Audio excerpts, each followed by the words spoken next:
Bismillahirrahmanirrahim. Assalamualaikum warahmatullahi wabarakatuh. Salam sejahtera untuk kita semua.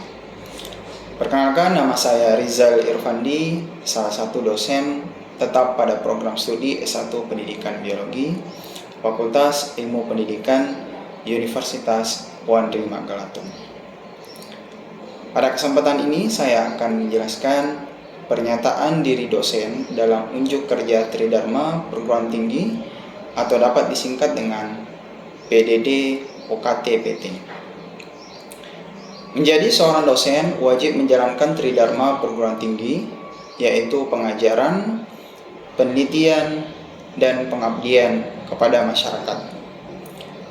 Pada video ini, saya akan menjelaskan salah satu dari Tridharma tersebut, yaitu Dharma pengajaran.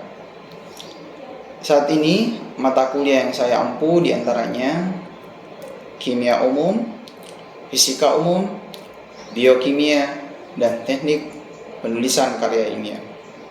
Pada kesempatan ini saya akan menjelaskan salah satu mata kuliah yang saya ampu, yaitu kimia umum. Mata kuliah kimia umum merupakan mata kuliah wajib bagi mahasiswa S1 Pendidikan Biologi yang dilaksanakan pada semester 1 dengan bobot 2 SKS. Selanjutnya saya akan menjelaskan teknik pengajaran saya dengan menggunakan metode DIA, Delivery, Intellection, and Assessment. Yang pertama, delivery. Terlebih dahulu saya akan menjelaskan deskripsi singkat salah satu mata kuliah yang saya ampu, yaitu kimia umum. Adapun capaian pembelajaran yang akan dicapai terdiri dari CPL Prodi dan CPMK. Yang pertama, CPL Prodi dalam aspek sikap menunjukkan sikap bertanggung jawab atas pekerjaan di bidang keahliannya secara mandiri. Dalam aspek keterampilan umum, mampu menunjukkan kinerja mandiri, bermutu, dan terukur. Dalam aspek keterampilan khusus, mampu mengaplikasikan bidang keahliannya dan memanfaatkan ilmu pengetahuan teknologi dan seni pada bidangnya dalam penyelesaian masalah serta mampu beradaptasi terhadap situasi yang dihadapi. Bertanggung jawab pada pekerjaan sendiri dan dapat diberi tanggung jawab atas pencapaian hasil kerja organisasi. Dalam aspek pengetahuan, menguasai pengetahuan tentang membuat perangkat pembelajaran. Yang kedua, CPMK. CPMK dari mata kuliah ini terdiri dari 3 CPMK. Yang pertama, mahasiswa mampu menjelaskan aspek-aspek kimia dalam kehidupan dengan penuh tanggung jawab. Yang kedua, mahasiswa mampu bekerja sama, menggambarkan atom, dan membuat sistem periodik unsur yang dapat membantu dalam proses pembelajaran. Dan CPMK yang ketiga atau yang terakhir, mahasiswa mampu secara mandiri menguraikan jenis, sifat, dan konsentrasi serta manfaat larutan-larutan kimia dalam kehidupan dengan teliti. Adapun pokok bahasan dalam mata kuliah ini yaitu pengenalan terkait dengan materi, teori atom, elektron, neutron, kemudian terkait dengan sistem periodik unsur, ikatan kimia seperti ikatan ion, ikatan kovalen, ikatan logam, ikatan kovalen koordinasi. Kemudian pokok bahasan yang lain terkait dengan stoikiometri, termokimia, dan termodinamika. Adapun referensi yang saya gunakan dalam proses pembelajaran kimia umum diantaranya buku Petrucci 2007 dengan judul Basic Chemistry, Principle and Modern Application, edisi ke-9. Kemudian buku yang lain saya menggunakan buku Muller 2006 dengan judul Inorganic Structural Chemistry, edisi kedua. Selanjutnya, interaction. Interaksi yang saya gunakan dengan mahasiswa dalam proses belajar mengajar yaitu dengan menggunakan pendekatan SCI, Student Centered Learning. SCL merupakan suatu metode pembelajaran yang saya gunakan di mana menempatkan mahasiswa sebagai pusat dari proses belajar. Berbagai macam metode yang saya gunakan dalam proses pembelajaran mata kuliah kimia umum, di antaranya metode konvensional atau ceramah, kemudian metode case study atau studi kasus, kemudian metode PJBL atau Project Based Learning, dan terakhir metode Small Group Discussion. Selanjutnya, assessment, evaluasi pembelajaran ataupun hasil dari pembelajaran kepada mahasiswa yang saya gunakan, yaitu pada pertemuan pertama saya melakukan kontrak perkuliahan dengan menjelaskan bobot penilaian kepada mahasiswa. Adapun bobot penilaian yang saya buat yaitu keaktifan dengan bobot 10%, kemudian tugas mandiri dengan bobot 20%, tugas terstruktur dengan bobot 20%, ujian tengah semester dengan bobot 20%, dan terakhir ujian akhir semester dengan bobot 30%. Selanjutnya saya akan memberikan pengajaran saya dengan mata kuliah kimia umum secara offline dengan metode pembelajaran ceramah atau konvensional. Selamat menyaksikan. Bismillahirrahmanirrahim. Assalamualaikum warahmatullahi wabarakatuh. Waalaikumsalam warahmatullahi wabarakatuh. Dan salam sejahtera untuk kita semua. Gimana kabarnya hari ini? Alhamdulillah baik. Masih pada semangat semua? Semangat. Semangat ya, karena orang sukses itu salah satu modalnya adalah harus memiliki semangat ya dalam belajar. Jadi untuk hari ini kita sudah memasuki pertemuan ketiga ya. Pertemuan ketiga. Jadi untuk materi hari ini kita akan belajar terkait dengan chemical bonding ya. Ikatan kimia. Jadi sebelum saya lanjut ya, kita coba mereview ya materi pekan lalu ya, materi minggu lalu.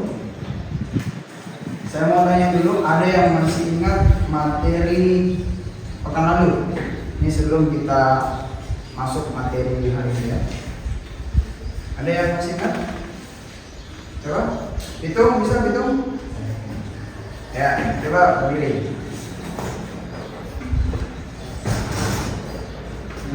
Dari pada pertemuan sebelumnya, Bapak telah mempelajari, Bapak telah memberikan materi yang merupakan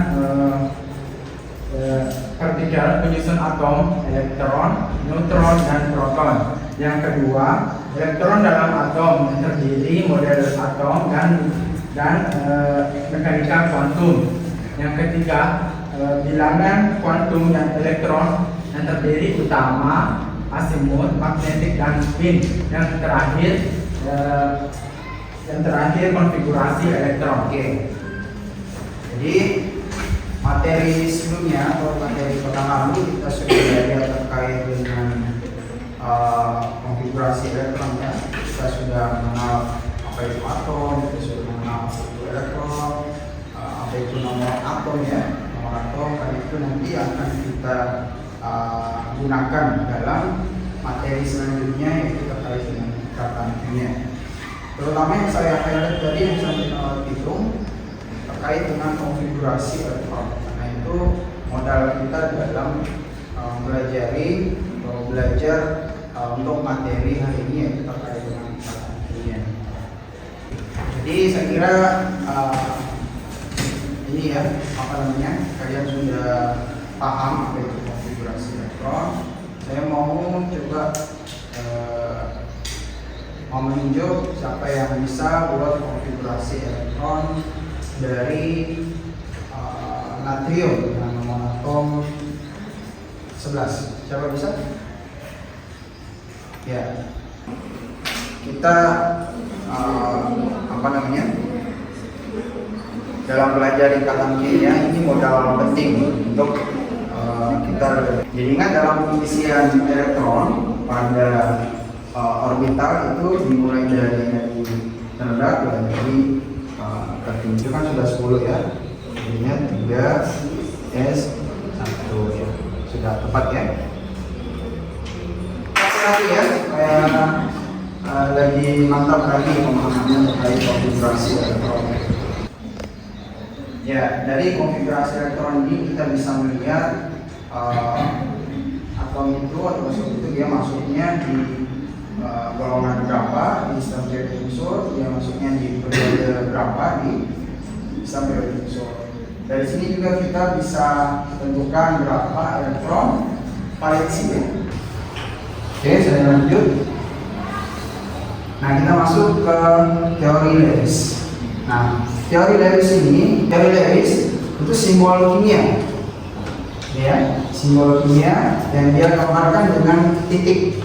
Jadi dia mengilustrasikan dengan titik untuk merepresentasikan valens elektron valensi dari atom. Kemudian Cl ya, berapa elektron valensinya? 7. Kita kasih tanda lain ya supaya beda. 1, 2, 3, 4, 5, 6, 7. Langkah yang pertama untuk menulis simbol Lewis ya, kita harus tahu konfigurasi elektron. Makanya tadi sebelum masuk ke materi ini saya menanyakan ulang ya terkait dengan konfigurasi elektron. Karena ini modal kita untuk tahu lebih jauh lagi terkait dengan atom. Kemudian yang kedua struktur dari senyawa ion, kemudian juga lattice energy atau energi isi. Nah, kita bisa lihat ini struktur Lewis dari NaCl ya. Struktur Lewis dari NaCl. Langkah yang pertama kita lakukan apa? Membuat konfigurasi elektron. Nah, ini konfigurasi elektron dari Na ya. Tadi sudah digambarkan oleh temannya, dituliskan oleh temannya. Jadi di sini kelihatan berapa elektron valensinya? 1. Kemudian dari Cl berapa elektron valensinya? 7. Ya, jadi untuk menggambarkan elektron struktur Lewisnya seperti ini. Jadi Na kita bisa tulis 1 titik di sini, kemudian Cl kita bisa tulis 7 titik di sini ya. Jadi untuk memenuhi kestabilannya itu terjadi serah terima elektron ya. Terjadi serah terima elektron. Satu elektron dilepaskan oleh materium untuk memenuhi kestabilannya. Ketika dia melepaskan elektron hingga bisa 8 ya, artinya sudah memenuhi oktetnya. Kemudian Cl dia kekurangan berapa untuk memenuhi kestabilan menjadi 8? 1 elektron. Jadi 1 elektron yang dilepaskan dari natrium itu diterima oleh Cl untuk memenuhi kestabilan itu. Jadi sama-sama stabil untuk membentuk struktur Lewis dari NaCl. Lanjut. Nah, ini struktur dari senyawa ion ya, kalian bisa perhatikan. Jadi setiap natrium itu dikelilingi oleh 6 Cl ya. Ini kita yang warna biru itu natrium, yang warna hijau itu Cl ya. Jadi setiap natrium itu dikelilingi oleh 6 Cl. 6 ini artinya bilangan koordinasi. Bilangan koordinasi. Misalnya ini kita bisa hitung. Ini kan Na ya, natrium. Kita bisa hitung 1, 2, 3. Kita lanjut. Kita masuk ke energi isi kan. Energi isi ini sudah pernah kalian dapat waktu di SMA? Belum ya? Ini baru ya. Baru ya. Saya diperhatikan baik-baik. Ya. Jadi energi isi ini energi yang dilepaskan ketika terjadi interaksi ikatan untuk bentuk ikatan ion atau bentuk suatu produk. Jadi ikatan ion itu di situ ada gaya elektrostatik. Kalian bisa perhatikan. Ada gaya elektrostatik. Nah, jadi bisa diturunkan rumusnya itu energi sama dengan E ya. I1 kali I2 ini didapatkan dari rumus hukum kolom ya. Hukum kolom. Karena dia adalah energi sehingga tulisnya di sini kan. Besar energi sama dengan Q1 kali Q2 per kali karena kait adalah standar sehingga bisa disulam. Karena yang kita pelajari di sini adalah energi isi, kita rubah E-nya menjadi O ya. Artinya itu adalah energi isi. Ya, bisa dipahami? Saya sama dengan Q1 kali Q2 per R. Q1 sama Q2 itu apa? Nah, itu muatan ya. Muatan dari ini. Dia menyusun dari suatu satu. Muatan. Artinya apa? Semakin besar muatannya, energi isinya lebih besar atau lebih kecil? Besar. Ini kan seperti itu. Jadi itu ya harus dipahami bahwa semakin besar muatannya maka energi isinya juga semakin besar. Nah, sini yang paling penting jari-jari atom itu berbanding terbalik. Ini bisa di highlight. Berbanding terbalik artinya apa? Semakin besar jari-jari, semakin kecil energi isi. Itu ya. Semakin besar jari-jari, semakin kecil energi isi. Ya, perlu kalian tahu dalam sistem Brownian unsur jari-jari satu atom itu dari kiri ke kanan ya, itu semakin meningkat. Dari atas ke bawah itu semakin meningkat. Nah, Na ini kan sama ya, jadi ini bisa kita bedah. Jadi kita fokusnya ke natrium dan kalium. Kita bandingkan jari-jarinya. Natrium itu dia posisinya di mana? Di sini ya. Kalium di bawah atau di atas? Di bawah. Ya. Nah, coba kalian prediksi yang mana lebih besar energi isinya antara hasil dan hasil. Kita lihat dari jari-jarinya. Jari-jarinya itu Yang mana lebih besar? Kalau jari-jari yang mana lebih besar? Jari-jari antara Na dan kalium. Besar kalium. Kalau energi isi? semakin besar jari-jari. Yang mana? Yang mana lebih besar energi isinya? Na. Karena semakin lebih kecil jari-jarinya. Makanya di sini kita ini kita bisa lihat energi isi dari hasil itu lebih besar dibandingkan dengan ya, bisa dipahami ya? Nah, ini kita coba integrasikan materi ikatan kimia dengan penelitian yang sudah dilakukan oleh peneliti. Jadi ini interaksi antara DNA ya dengan glucose fosfat ya, atau obat. Ini obatnya. Ini obatnya. Terjadi ikatan ion. Adanya ikatan ion antara DNA dengan obat. Ya, terutama pada molekul kation dan glucose fosfat. Jadi yang terjadi di sini adalah ikatan ion. Nah, kita masuk ke ikatan kovalen. Apa yang kita pelajari di sini? How to write, bagaimana menulis rumus Lewis. Kemudian Lewisian, apa itu? Penyimpangan, ya? Penyimpangan dari oktet. Ya? Kemudian bagaimana polaran dari senyawa. Nah, ini pertama kita bagaimana menulis rumus Lewis dari katan kovalen. Ini contohnya ya, HNO3 asam nitrat. Ini N dikelilingi oleh 3 atom ya, O3 artinya ada 3 oksigen. N ini nitrogen kita letakkan di pusat, di pusat. Jadi ada 3 oksigen. Nah, kemudian kita gambarkan struktur Lewisnya. Struktur Lewis dari nitrogen itu ada elektronisinya ada 5 ya. Kemudian kita gambarkan struktur Lewis dari oksigen 6, masing-masing 6.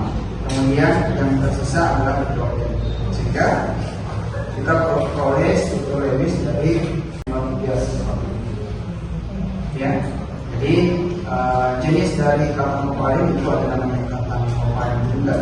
Artinya ada satu pasang elektron yang digunakan bersama. Kemudian ada kopalin karbon kedua. Penyimpangan pada aturan. Nah, penyimpangan yang pertama molekul dengan elektron ganjil, odd number elektron. Contohnya nitrogen ini kita perhatikan elektron valensi dari oksigen itu ada 6, maka kita bisa tuliskan gambarkan sini 1, 2, 3, 4, 5, 6. Kemudian dari nitrogen itu ada 5, 1, 2, 3, 4, 5. Yang oksigen di sini sudah menyangkut sudah ya 1, 2, 3, 4, 5, 6, 7. Tapi di nitrogen, nitrogen das nitrogen tidak memenuhi. Nah, itu penyimpangan pengecualian. Tapi dia memiliki stabil. Ada pengecualian. Ya? Molekul dengan kekurangan elektron. Ya. Contohnya itu boron, trifluoride. Sama tadi caranya kita menentukan konfigurasi elektron. Elektron valensi dari boron itu 3 ya. Elektron valensi dari fluor itu kita bisa tuliskan. Nah, coba hitung di fluor itu berapa? 1, 2, 3, 4, 5, 6, itu 8. Kemudian di boron berapa? 1, 2, 3, 4, 5, 6. Artinya kekurangan itu pengecualian. Stabil. Itu ya, ada penyimpangan pada aturan OPP. Dan terakhir, penyimpangan yang terakhir, molekul kelebihan elektron. Tadi yang kedua itu kekurangan elektron, yang ketiga ini kelebihan elektron. Itu penyimpangan terjadi. Contohnya ini F6. Coba perhatikan di F-nya, fluornya itu sudah cukup ya. 1, 2, 3, 4, 5, 6, 7. Coba lihat di belerangnya 12, artinya kelebihan elektron. Itu penyimpangan yang terjadi pada setiap 3 boron bukan SF6 ya. Belerang interaksi ikatan kimia ya terjadi antara cisplatin dengan DNA. Ya. Karena yang terjadi antara cisplatin dan DNA. Saya mau memperlihatkan satu video yang simulasi ya interaksi antara cisplatin dan DNA. Kan terus masuk ke sel ya. Ini yang sel ini. Jadi dia masuk ke cisplatin itu homogeneser ya. Homogeneser. Yang banyak digunakan saat ini untuk treatment homogeneser. Dan ini gambarnya ketika sudah dalam sel ya.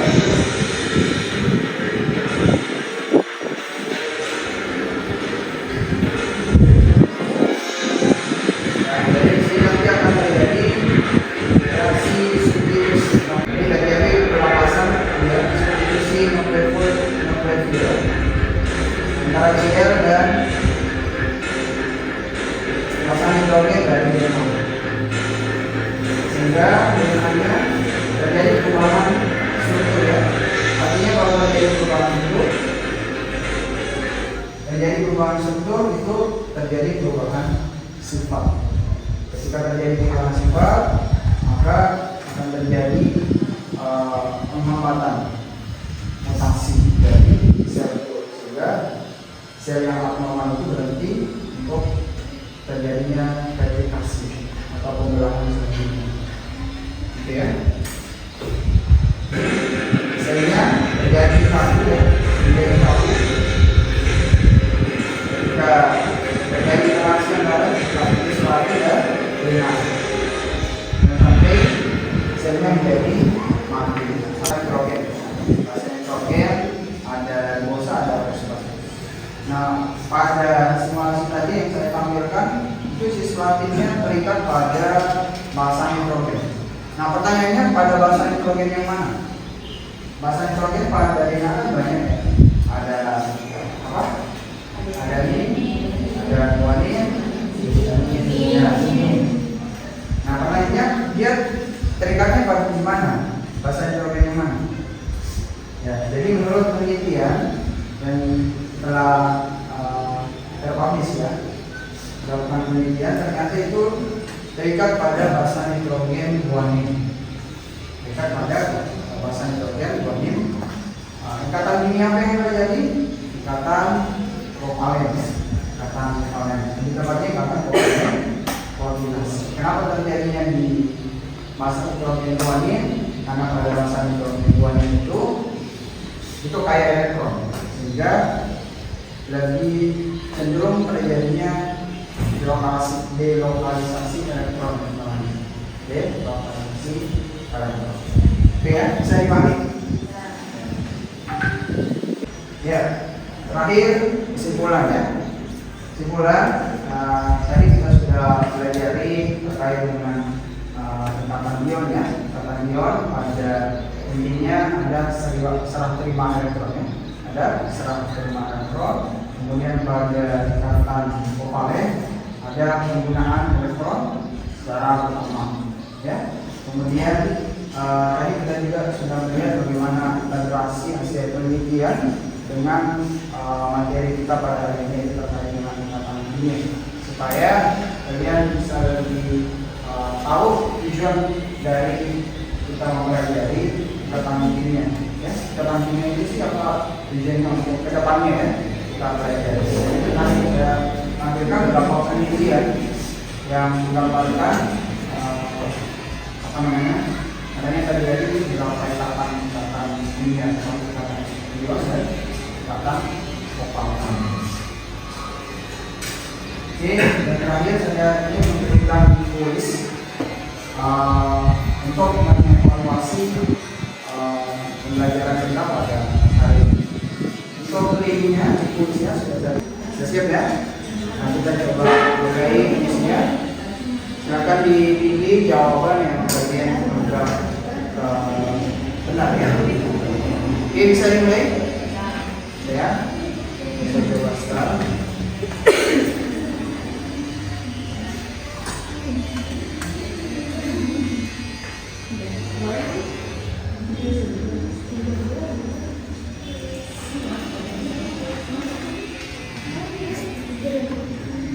Ya, soal nomor 1 silakan ya, artinya 20 detik mulai dari sekarang.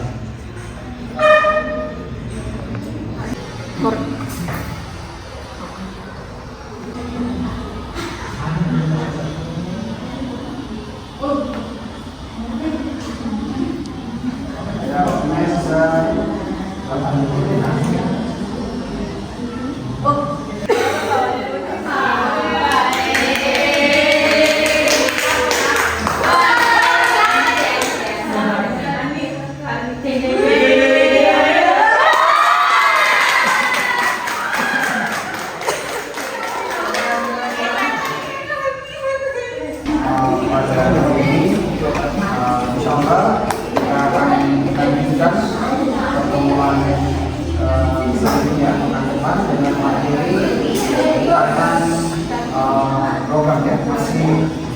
Lanjutan dari materi kita pada hari ini itu terkait dengan ikatan ya. Jadi saya beri tugas untuk belajar ya, dari referensi baik itu referensi buku, artikel ataupun dari internet, belajar terkait dengan ikatan logam supaya pekan depan kita bisa banyak diskusi ya terkait dengan materi yang kita. Saya kira itu untuk hari ini. Terima kasih. Saya akhiri dengan ucapan assalamualaikum warahmatullahi wabarakatuh.